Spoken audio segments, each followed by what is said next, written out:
It's not about being or not being dead. It's about what you leave behind. Hello, girls. It's Sarah, and it's 5 Girls, 5 Minutes. And if you have noticed, I got my glasses. I like them a lot. I kind of feel like a cross between Ingrid Michaelson and Link because they're the plasticky frames, but they're tricolored. They're purple on the inside, which you can't see because I'm wearing them. But there's like a blue trim, and then they're black. So I really like them, and I'm so excited to actually have frames that I like because I had those wire frames and they were kind of starting to get bendy. Anyway, enough about that. I have a lot to talk about. I just started with a quote from The Pillow Man that I really, really like. I think it's a good quote for life and about the importance of the people that you touch and being remembered long after you're gone by the people that you've touched and the things that you've done with your life. So I really like that, and I really recommend that play. I did a video of a story from The Pillow Man called The Pillow Man on my channel, and I can put a link right here to that, I guess. I love annotating lately, but it's my Halloween video from last year, so it's really sad, so have tissues handy. Unless you don't cry like Tally. Apparently Tally doesn't cry. So candy. We were talking about candy. I like Reese's Cups or Pieces. Anything Reese's. And I like how Link, like the name that Link calls them, he calls them Reese Cups, and I think that's adorable. So I saw that in a video, in a cast the other day, and it made me laugh. So Reese Cups, that's my favorite. And my least favorite is Butterfinger, and I've been getting a lot of grief over not liking Butterfinger, but I can't stand Butterfinger. Blah. Fears. So I've talked about my fears before, but I'm afraid of heights. I'm so afraid of heights that, like, elevators and escalators bother me. Not because I'm claustrophobic, but because they're going up. And, yeah.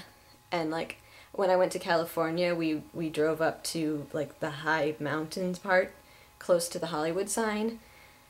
And, like, just looking down in the car, I was freaking out. So I was just kind of clutching the car seats and, like, are we ready to leave now? So, yeah. And driving. I just don't like driving. I can't handle being in control of something like that. Which my parents need to figure out because, yeah, it's bad. Bad anxiety. So NaNoWriMo, all I put for that was woo! I'm so excited. I really hope that we all do it. I have so many really good ideas and I just can't wait to start writing.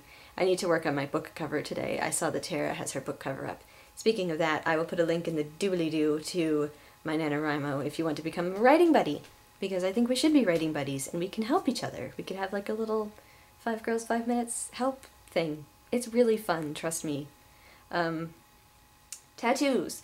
If I ever got a tattoo, I would want to get Alice in Wonderland. I don't have one, obviously, otherwise I would have it, but I want to have Alice in Wonderland when she's playing croquet holding the flamingo. It's in the book, if you have the book. I think I have it over here, but I don't want to waste time trying to find it. That would be awkward. But it's really cute. She's holding the flamingo, and I want it right here. In my, not on my shirt, like on my arm under the shirt. But yeah, I love Alice in Wonderland that much that I want to have her permanently attached to me. Okay. Places I have lived. This was Sally's question, but Sally didn't answer because she didn't do a video, so she can do it this week, I'm sure. But places I have lived. I was born in Montana, and then I moved to Manassas, Virginia, and then I moved to Montgomery, Alabama, and then I moved to Virginia Beach, Virginia, and then I moved here. Virginia Beach, Virginia is the place that I wish I still lived in. I loved that place, especially. I had a whole bunch of friends who are still there. They still live there, and I wish that I hadn't had to move away from them. It was because of the Air Force that we moved away, because my dad was in the Air Force. So, but yeah, I really regret that I had to move away from all of my childhood friends because I loved them a lot. I mean, I love the friends that I have here too, but you know, childhood friends you want to stay with because there's that bond, the childhood bond, I guess. Yeah. So, I talked about my glasses, I have that written down. My cue for tea, my question for Tara. Writing inspiration. Which author inspired you to start writing? Like, when you were reading, which author was the one that was like, that made you think, you know, I want to start writing, I want to take a crack at this. For me it was T.S. Eliot's Old Possum book of Practical Cats. The book that's basically the lyrics to the Cats musical, I'm a dork.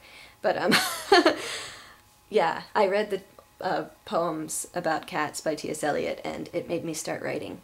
That's the reason that I started. And I started when I was 7 years old writing about cats, and I don't write about cats so often anymore, but I still love to write. So yeah, that's everything I have to talk about. So I hope you guys are having a wonderful October, and I'm looking forward to Halloween. I still need to get my costume stuff. We can talk about that next week. I love you all, and Tara, I will see you tomorrow.